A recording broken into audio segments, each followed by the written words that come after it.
Assalamualaikum warahmatullahi wabarakatuh. Perkenalkan, nama saya Widya Fonika Sari. Di sini saya akan mempresentasikan hasil tugas besar saya dari proyek data mining menggunakan metode klasifikasi dengan algoritma K-Nisneighbor atau KNN.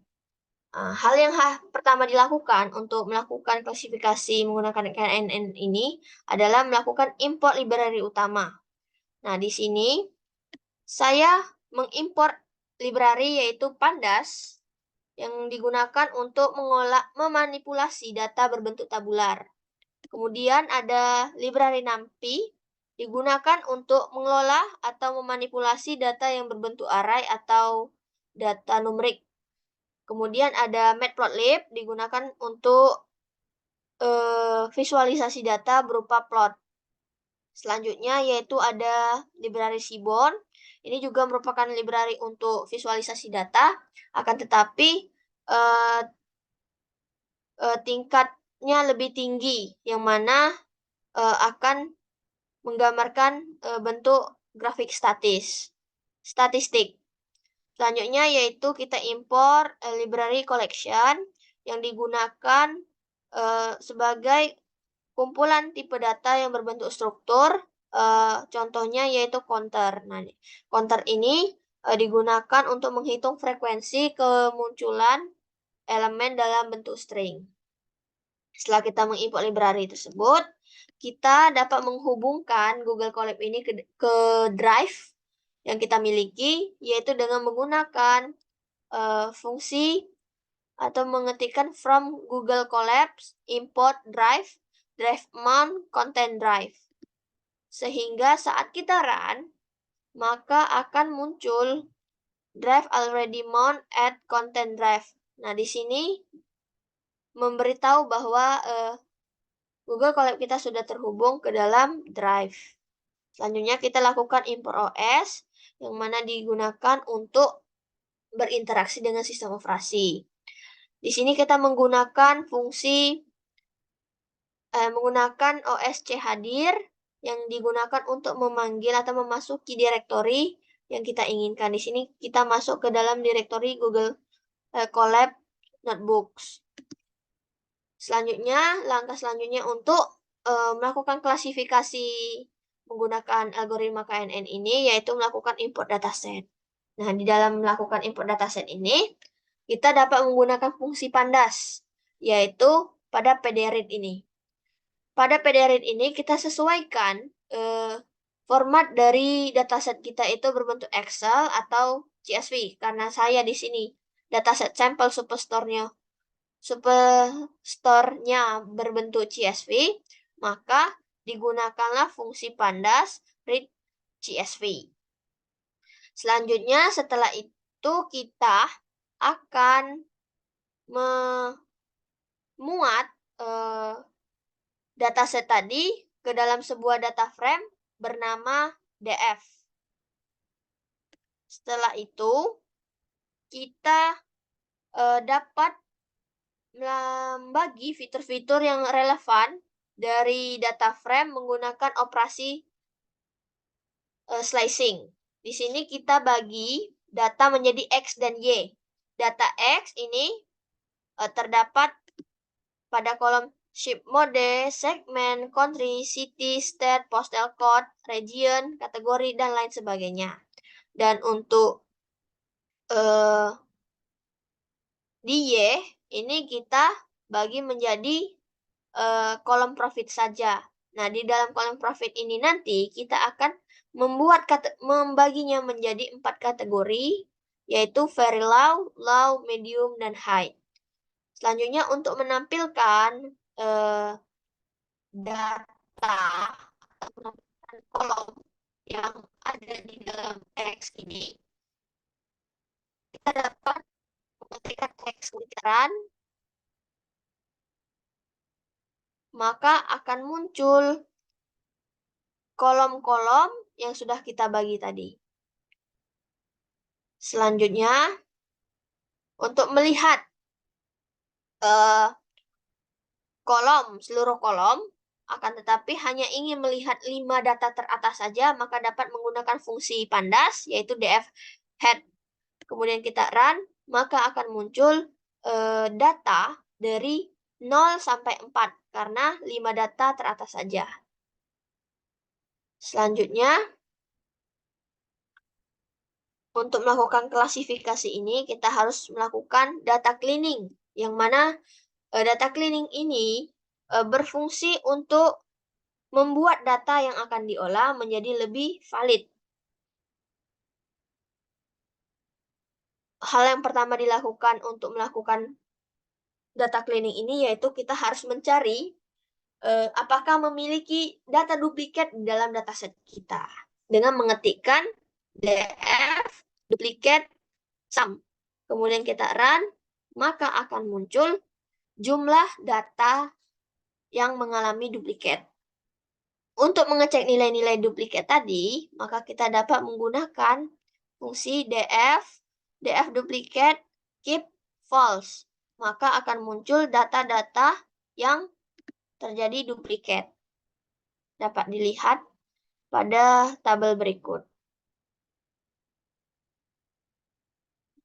Selanjutnya, setelah kita mengecek apakah terdapat data duplikat di dalamnya, kita dapat melakukan penghapusan data duplikat dengan menggunakan fungsi pandas df drop duplicate implies true.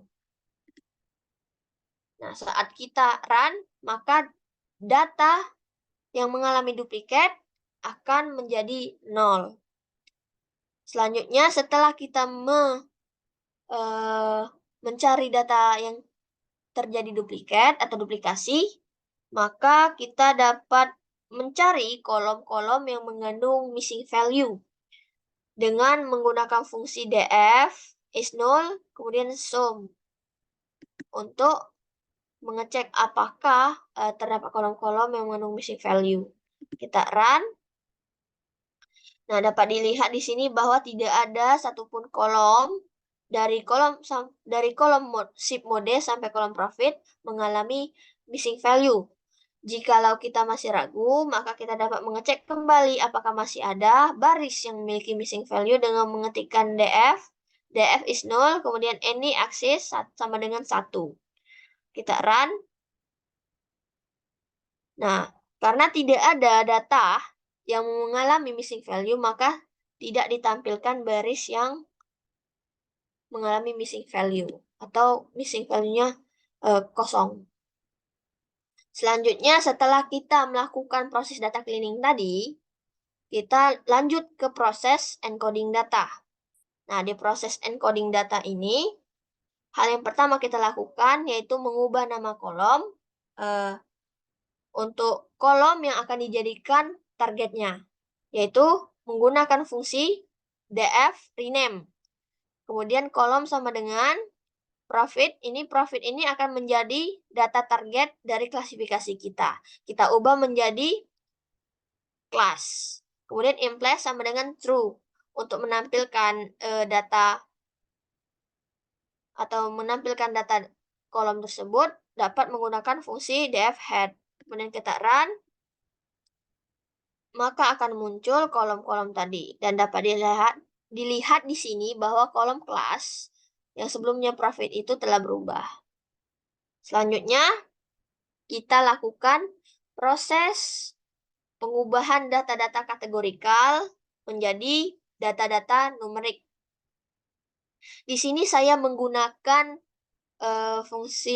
menggunakan metode label encoder, yang mana hal pertama dilakukan yaitu mengimpor label encodernya menggunakan from sklearn preprocessing, kemudian import label encoder. Kemudian kita inisialisasikan label encoder tadi menggunakan dengan label encoder underscore encoder sama dengan label encoder. Nah, kemudian kita ketikkan data-data atau kolom-kolom yang merupakan kolom-kolom berbentuk kategorikal. Dapat dilihat di sini bahwa kolomnya yaitu ship mode, segment, country, city, state, region, kategori, subkategori. Setelah mengetikkan hal tersebut, kita dapat menampilkannya dengan menggunakan fungsi df head. Kemudian kita run, maka data-data tersebut yang mana berupa kategorikal tadi atau memiliki tipe data objek berubah menjadi numerik. Selanjutnya, setelah kita melakukan encoding data, maka kita melakukan proses binning. Proses binning ini digunakan untuk menjadikan kelas target kita yang semulanya numerik, kita bentukkan menjadi kategori. Nah, di sini untuk melakukannya yaitu kita tentukan dulu jumlah kategori yang diinginkan. Di sini saya menginginkan 4 jumlah kategori. Kemudian kita hitung kuartilnya. Di sini saya menggunakan binning dengan menghitung menggunakan kuartil. Kemudian kuartil sama dengan PD, KiCad, DF pada kolom kelas, jumlah kategori, labelnya false. Kemudian setelah itu kita beri label untuk kategori-kategorinya, yaitu terdapat 4 label, yaitu very low, low, medium, dan high. Setelah itu kita konversikan kuartil menjadi kategori, yang mana kita ketikkan kategori sama dengan label key for in kuartil. Kemudian df class sama dengan kategori. Untuk menampilkan data frame-nya kita dapat mengetikkan df. Kemudian kita run, maka data target atau data dari kolom kelas ini berubah menjadi data kategorikal. High, low, very low, dan sebagainya. Setelah kita lakukan proses binning, maka kita dapat melakukan proses menghitung jumlah kemunculan nilai unik dari tiap kolom yang ada pada kolom kelas. Kita dapat menggunakan fungsi class, df class, value, const. Nah, di sini kita akan menghitungnya. Kemudian keluarlah hasilnya, yaitu very low terdapat 2495 data. Kemudian medium terdapat 2495 data. Low terdapat 2494 data dan high terdapat 2493 data. Setelah itu kita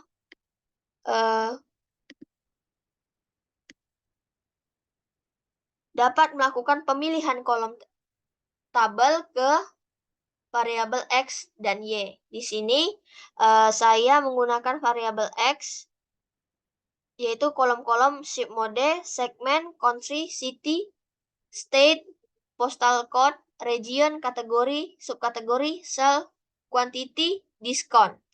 Dan sebagai variabel targetnya yaitu Y, yaitu pada kolom class. Kita run. Setelah itu barulah kita masuk ke proses pembagian data, set ke data training dan data testing. Di dalam pembagian ini kita dapat melakukan import from escalon model, selection, import, train, test, split.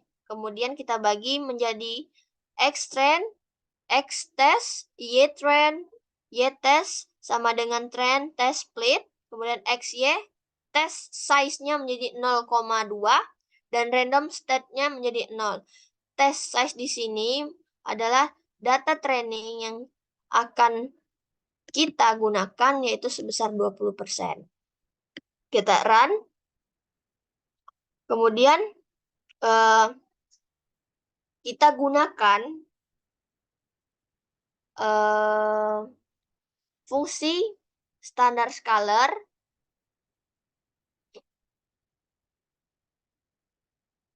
Kita gunakan fungsi standar scalar untuk melakukan standarisasi pada fitur-fitur dataset. Yang selanjutnya kita import dahulu standar scalarnya, yaitu from escalon preprocessing import standard scalar. Kita inisialkan scalar sama dengan standar scalar. Kemudian extrainnya sama dengan scalar fit transform. dan X-test-nya sama dengan scalar transform. Nah, di sini data latih diubah menjadi skala standar menggunakan fit transform, sedangkan data ujinya hanya diubah menjadi standar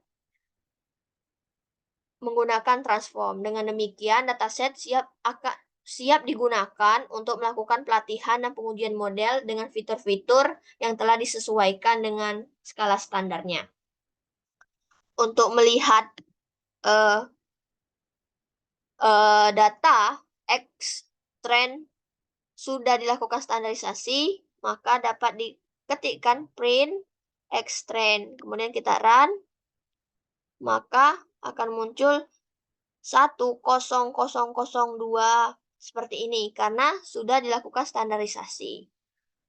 Untuk melihat pada bagian X test-nya juga kita dapat mengetikkan print X test, maka hal yang sama akan berlaku bahwa data-data tersebut sudah dilakukan standarisasi. Selanjutnya baru dilakukan proses klasifikasi menggunakan K-Nickbor Classifier atau KNN. Maaf, di sini salah, seharusnya K-Nickbor Classifier. Nah, hal yang pertama dilakukan yaitu kita harus mengimpor algoritma KNN dengan mengetikkan from scalar Nickbor import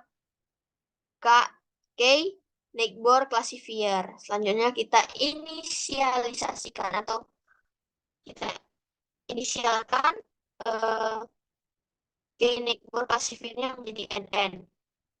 Dan selanjutnya untuk N-Nickbor sama dengan 5 ini berarti model akan melihat 5 tetangga terdekatnya untuk menentukan kelasnya serta menggunakan metrik Minkowski dengan parameternya P2 yang mengindikasikan jarak Euclidennya. Nah, selanjutnya model nanti akan dilatih menggunakan data latihan X-trend dan Y-trend dengan menggunakan metode fit. Dapat dilihat NN, fit, X-trend, dan Y-trend. Nah, setelah dilakukan pelatihan, maka akan dilakukan proses prediksi. Dapat dilihat di sini untuk proses prediksinya, di sini kita inisialisasikan dengan menggunakan variabel YPRED dengan menggunakan metode predik. Di sini kita akan memprediksi X testnya dan akan diinisialisasikan menggunakan variabel YPRED. Kemudian dapat di-print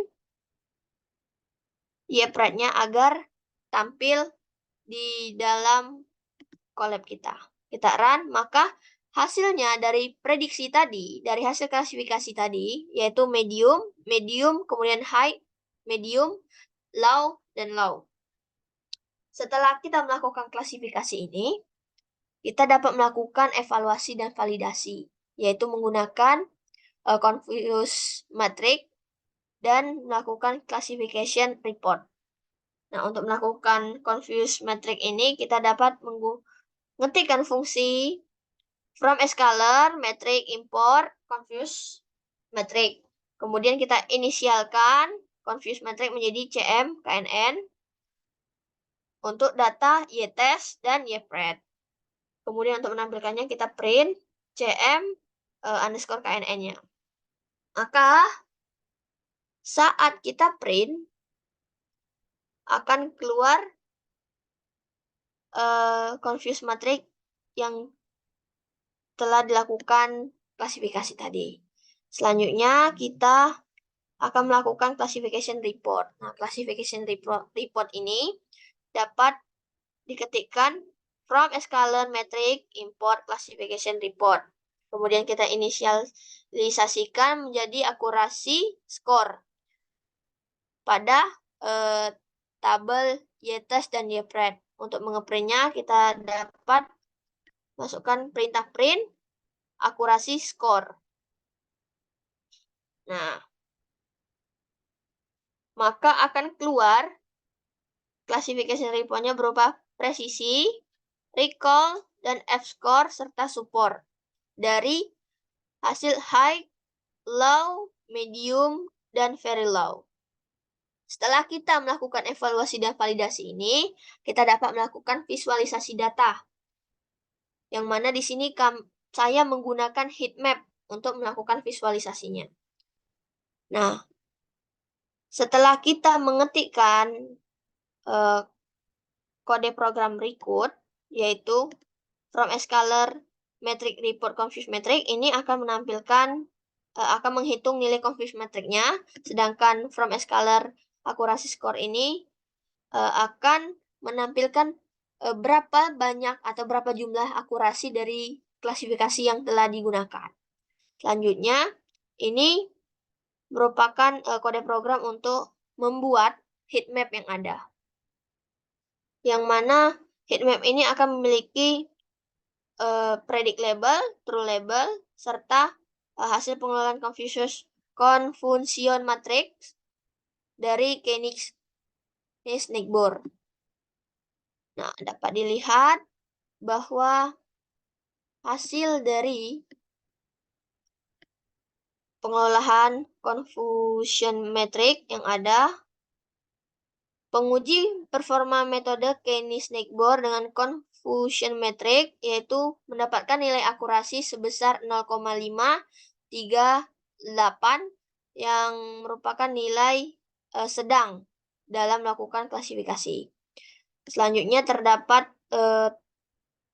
visualisasi data menggunakan heatmap, yang mana semakin gelap warna dari heatmap yang ada, maka semakin benar kemungkinan dari prediksi yang dilakukan. Dapat dilihat di sini di very low, pada prediksi label, terdapat 305 data yang prediksinya benar, yaitu mendapatkan very low juga. Kemudian di low terdapat 281 data yang prediksinya menjadi low juga. Jadi prediksinya benar. Kemudian di medium terdapat 181 data dan di high terdapat 308 data. Sedangkan untuk heat map atau kotak-kotak ini yang berwarna tidak terlalu terang menyiratkan bahwa prediksi yang dilakukan itu kurang tepat.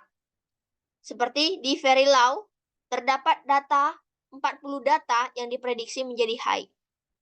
Sedangkan di low, terdapat 91 data yang diprediksi menjadi high.